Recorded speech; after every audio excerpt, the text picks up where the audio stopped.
وہ جو ہے وہ فیصلہ غلط ہے، پردہ کر رہی ہو فیصلہ غلط ہے، یہ کر رہی ہو فیصلہ غلط ہے، تم اس کے بجائے یہ بھی کر سکتی ہو، یہ بھی کر سکتے ہو، یہ بھی کر سکتے ہو۔ تو لہٰذا انہوں نے کیا کیا، انہوں نے وہ لوگ جو تھوڑے سے لوگ تھے جو حضرت صالح علیہ السلام پر ایمان لائے، ان لوگوں کے اوپر انہوں نے کیا کرنا شروع کر دیا، شک کرنا، ان کے دلوں میں شک ڈالنا شروع کر دیا۔ لیکن پھر آپ ان کا جواب سنیے، انہوں نے کہا کہ بے شک ہم تو اس پر پورا یقین رکھتے ہیں کہ جو ان کو دے کر بھیجا گیا ہے۔ تو آپ دیکھیں گے کانفیڈنٹ تھے، جو تھوڑے سے بے شک لوگ تھے لیکن ان کو اتنا یقین آ گیا تھا اس معجزے کو دیکھ کر کہ واقعی غیر معمولی معجزہ حضرت صالح علیہ السلام خود نہیں لا سکتے، واقعی اس کے اندر اللہ تعالیٰ کی ذات واحد الہ کا کردار ہے، فوراً وہ ایمان لے آئے تھے۔ تو لہٰذا جو شکوک و شبہات والی باتیں ہوتی ہیں وہ ہمیشہ کن لوگوں کو افیکٹ کرتی ہیں، وہ کمزور ایمان والوں کو بھی افیکٹ کرتی ہیں۔ تو لہٰذا ان باتوں کا ہمارے ایمان کے ساتھ بڑا لنک ہوتا ہے، بہت ضروری ہے۔ جیسے پچھلے دنوں ایک بات چل رہی تھی کہ جی جو دعائیں ہیں، جو عربک جو دعائیں ہیں، اسلامیات کا جو سلیبس، اس سے بچوں میں بڑا بوجھ ہے، اتنی بھاری اتنی مشکل دعائیں، عربک میں دعائیں بچے کیسے یاد کریں گے، عربک تو ہماری زبان بھی نہیں۔ اس طرح کی شوگر کوٹڈ قسم کی باتیں کر کے یہ جو الملا ہے، جو ایلیٹ کلاس ہے، جو ہمارا میڈیا ہے، جو ہمارے ٹیچرز ہیں، یہ بنیادی طور پر قوم کے اندر بگاڑ پیدا کرتے ہیں اور لوگوں کے اندر شک پیدا کرتے ہیں۔ اس کی مثال میں آپ کو یوں دوں گی کہ جب ہم ایک سیمسٹر کے اندر، میرا اپنا ایکسپیرینس ہوا کہ ہم کچھ ہی نقابیز تھے جو نقاب کو پریکٹس کر رہے تھے اپنی کلاس کے اندر، تو ہمارے ایک استاد تھے، اللہ تعالیٰ ان کو ہدایت دی انشاءاللہ، تو وہ جو ہے وہ بہت زیادہ کرٹیسائز کیا کرتے تھے ہم نقاب والی کو، تو جس کی وجہ سے اب آپ دیکھیں کہ ہم تو چلو ٹھیک ہے، ہمیں کوئی فرق نہیں پڑتا کیونکہ ہم اس چیز کو سننے کے شاید عادی ہیں یا ہمیں ان چیزوں سے کوئی فرق نہیں پڑتا، لیکن جو عام لوگ ہیں، جو دوسرے لوگ ہیں جو اس چیز کو بھی پریکٹس نہیں کر رہے یا جو سوچ رہے ہیں کہ ہم آہستہ آہستہ نقاب کی طرف آئیں یا حجاب کی طرف آئیں، ان کے لیے بہت بڑی ڈی موٹیویشن ہوتی ہے، ان کا مورال ڈاؤن ہوتا ہے۔ تو لہٰذا ایسے لوگوں کا پھر یہ اثر ہوتا ہے، لیکن جو کمزور ایمان والے ہیں ان کے اوپر ان باتوں کا ہمیشہ اثر ہوتا ہے، لیکن جو مضبوط ایمان والے ہیں ان کے اوپر ان باتوں کا کوئی اثر نہیں ہوتا۔ اور یہاں پر ہمیں یہی مثال مل رہی ہے کہ ہمیشہ کانفیڈنٹ رہیں، جو آپ کر رہے ہیں اس پر کانفیڈنٹ رہیں کہ میں جو کر رہی ہوں بالکل ٹھیک کر رہی ہوں، میں نے جو راستہ اڈاپٹ کیا بہترین راستہ اڈاپٹ کیا، جو میں کر رہی ہوں اس میں کانفیڈنٹ ہوں، میں جمی رہوں گی جب تک میں زندہ ہوں، کیونکہ مجھے پتا ہے کہ میں ٹھیک کر رہی ہوں۔ جب آپ اپنے آپ کو اس طرح کی باتیں کر کے اپنے آپ کو ٹرین کرتے ہیں، اپنا مائنڈ سیٹ اسٹیبلش کرتے ہیں، پھر آپ کو کوئی چیز جو کسی انسان کی بات یا اس کا سرکاسٹک قسم کا کامنٹ آپ کو ڈیموٹیویٹ یا ڈیمورلائز نہیں کر سکتا۔ پھر کیا ہوا، وہ متکبر لوگ کہنے لگے تم جس بات پر یقین لائے ہو ہم تو اس کے منکر ہیں، مکمل طور پر انکار کر دیا۔ اس کے بعد انہوں نے کیا کیا، فَعَقَرُوا النَّاقَةَ، پس انہوں نے اس اونٹنی کو مار ڈالا اور اپنے پروردگار کے حکم سے سرکشی کی۔ اب آپ دیکھیے اپنے قرآن کے اوپر فَعَقَرُوا جو ہے یہ لفظ عقر سے نکلا ہے، اور اس سے جو ایک لفظ نکلتا ہے وہ عقر نکلتا ہے، اور اس کا مطلب ہوتا ہے پاؤں کے پٹھوں کے لیے استعمال ہوتا ہے۔ فَعَقَرُوا جو ہے وہ عقر سے نکلا ہے اور یہ پاؤں کے پٹھوں کے لیے استعمال ہے۔ اس سے بات کیا پتہ چلی کہ انہوں نے اس قوم میں ایک شخص تھا، اس کا نام تھا قدار بن صالح، قدار بن صالح، دو نقطوں والا خاص، قدار بن صالح اس شخص کا نام تھا۔ اس نے کیا کیا، پہلے اس اونٹنی کے پاؤں کاٹے، جب اس کے پاؤں کاٹے تو وہ گر گئی، اور جب وہ گری تو پھر اس کو مار ڈالا۔ ٹھیک ہے، تو اب آپ کو بظاہر کیا نظر آ رہا ہے کہ ایک شخص نے یہ کام کیا، ایک شخص نے اس اونٹنی کو مارا، لیکن اللہ تعالیٰ نے کس طرح سے پورٹری کیا ہے آیت میں، انہوں نے اس اونٹنی کو مار ڈالا۔ تو گویا ایک شخص کے جرم کو پوری قوم پر ثابت اللہ تعالیٰ نے کر دیا، اور اس ایک شخص کی وجہ سے پوری قوم تباہ ہوئی۔ کیونکہ اس قوم کی جو ہمدردیاں تھیں وہ اس شخص کے ساتھ تھیں، اور وہ اس شخص کے اس کام سے خوش تھے، تو لہٰذا اسی وجہ سے اللہ تعالیٰ نے اس پوری قوم کو اس جرم میں ایک جیسا قرار دیا۔ تو لہٰذا اللہ تعالیٰ نے ان کا لفظ استعمال کیا، تم کا یا اس کا لفظ استعمال نہیں کیا، ان کا لفظ استعمال کیا۔ تو یہاں سے ہمیں ایک بڑا ہی اہم لیسن ملتا ہے، جس کو آپ نوٹ ڈاؤن کر لیں پلیز، کہ اگر ہم کوئی بھی غلط کام کرتے ہیں یا کوئی بھی غلط کوئی شخص کام کر رہا ہے اور ہم اس پر خاموش ہیں، یا پھر اگر خاموش نہیں ہے تو اس ہماری جو ہمدردیاں ہیں یا چھپ چھپ کر ہماری جو آپ کہہ لیں کہ موٹیویشنس ہیں وہ اس انسان کے ساتھ ہیں، تو گویا ہم اس انسان کے جرم میں برابر کے شریک ہیں۔ اس کے اندر والدین بھی ہو سکتے ہیں جو اپنی اولاد کے غلط کاموں پر پردے ڈالیں یا خاموش رہیں یا ان کو روکے ٹوکے نہ، تو اس کے برابر کے شریک ہیں، پکڑ برابر ہوگی۔ اسی طرح عام ہماری سوسائٹی میں ایک انسان غلط کر رہا ہے، غلط کام کر رہا ہے اور یا سازشیں کر رہا ہے یا فساد کر رہا ہے، قوم میں بگاڑ پیدا کر رہا ہے،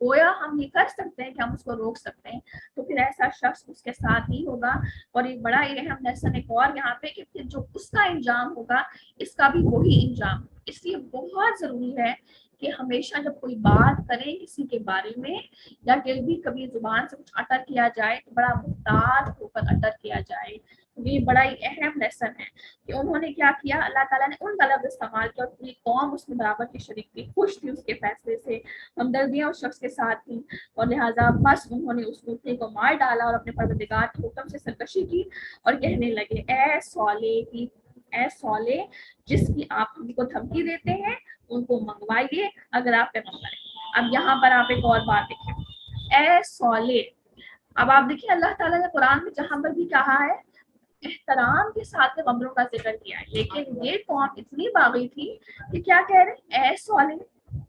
یہاں سے آپ کو کیا پتا چلا, اپنے پاس نوٹ ڈاؤن کر لیں کہ ان کے نزدیک ان کے جو پیغمبر تھا اس کی کوئی قدر نہیں تھی, کوئی احترام نہیں تھا, بے ادبی سے اس کو پکار رہے تھے. تو لہٰذا جو بے ادبی ہے چاہے دین کی خدمت کرنے والوں کی اور استادوں کی اور پھر انبیاء کرام, اس دور میں انبیاء کرام تھے, آج انبیاء کرام نہیں ہے, تو لہٰذا یہ انسان کو ہلاکت میں لے کر جاتی ہے. کیونکہ جس کی آپ دیکھیں, آپ اپنے پاس اس کو نوٹ کر کے رکھ لیں, جس انسان کا احترام آپ کے دل میں نہیں ہے وہ بڑی سے بڑی واز کی بات آپ کے سامنے کرے آپ کو نہیں اثر ہوگا, آپ نہیں ایکسیپٹ کریں, اس کو سننے کے لیے تیار نہیں, اس پر عمل کرنے کے لیے آمادہ نہیں ہوئے. تو لہٰذا رسپیکٹ ہونا بہت ضروری ہے جب آپ کسی انسان کو اپنا آپ کہہ لیں کہ لیڈر مان رہے ہیں. ان کے نزدیک اپنے لیڈر کا کوئی احترام نہیں تھا اور بے ادبی سے کہا اے صالح جس کی آپ ہم کو دھمکی دیتے ہیں اس کو منگواتے, اگر آپ پیغمبر ہیں. اچھا پہلے انہوں نے مطالبہ کیا پوچھنے کا, انکار کیا, آپ کہہ رہے ہیں جس کا عذاب کا آپ ہمیں دھمکی دے رہے ہیں, آپ ذرا عذاب ہی لا کر دیکھیں, ہم دیکھیں تو صحیح کہ عذاب کیسا ہے, انتہائی بے حسی اور حد درمی. اب پھر کیا ہوا کہ اس قوم پر عذاب کیسے آیا, فَأَخَذَتْهُمُ الرَّجْفَةُ. جو رجفہ کا لفظ ہے اس کو کائنڈلی اپنے قرآن پر نوٹ ڈاؤن کر لیں, رجفہ کو ہائی لائٹ کریں. رجفہ کا مطلب ہوتا ہے شدید زلزلہ. ہمارے دور میں جو زلزلے آتے ہیں یہ رجفہ نہیں ہے, بہت ہی سلائٹ قسم کا جرک آتا ہے, بہت سلائٹ قسم کی زمین ہلتی ہے, بہت ہی منیمل, اور وہ جو جرک یا ہلتی ہے پلیٹس وہ بہت ہی نیچے ہوتی ہیں, اس کی وجہ سے بہت ہلکا سا منیمل سا ہمیں آپ کہہ لیں کہ جھٹکا محسوس ہوتا ہے اور اس پر بھی ہم ڈر جاتے ہیں. لیکن یہ جو رجفہ ہے یہ شدید الشدید زلزلہ ہے کہ جس سے زمین ہل کے تہس نہس ہو جائے. ان کے اوپر اللہ تعالیٰ نے یہ عذاب لایا, مطالبے کے بعد, عذروں کے بعد انکار, نبی کی بے ادبی اور کیا کچھ انہوں نے کیا, اور اس میں الملا کا بھی کردار, اور پھر اس معجزے کی توہین کس طرح سے انہوں نے کی کہ اس کو کاٹ کے قتل کر دیا.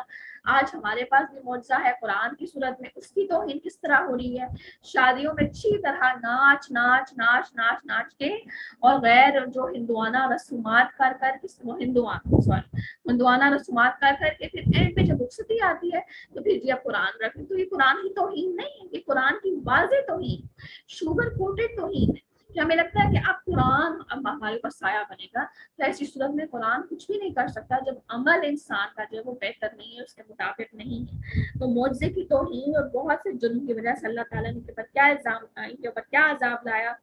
ان کو سب سے پہلے 3 دن کی مہلت دی گئی, اور اس کا ذکر سورہ ہود کی 65 آیت میں آتا ہے کہ وہ 3 دن کی مہلت دی گئی.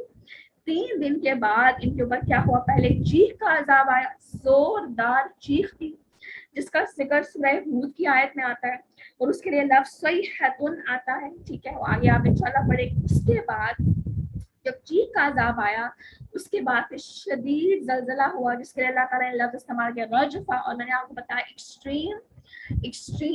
ایکسٹریم زلزلہ جس سے زمین تہس نہس ہو جائے. اور اس کو آپ آج کے زلزلے جو اللہ تعالیٰ اپنے کل ہی پیار کے ساتھ تھوڑا سا ہمیں ہلاتے ہیں اور اس سے بھی اگر ڈرنے والے ہیں تو وہ بھی ڈر جاتے ہیں, وہ زلزلہ نہیں ہے, یہ بہت شدید زلزلہ تھا.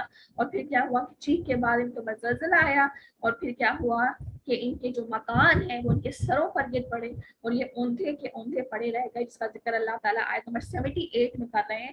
بس ان کو زلزلے نے آ پکڑا اور وہ اپنے گھروں میں اوندھے کے اوندھے پڑے رہ گئے.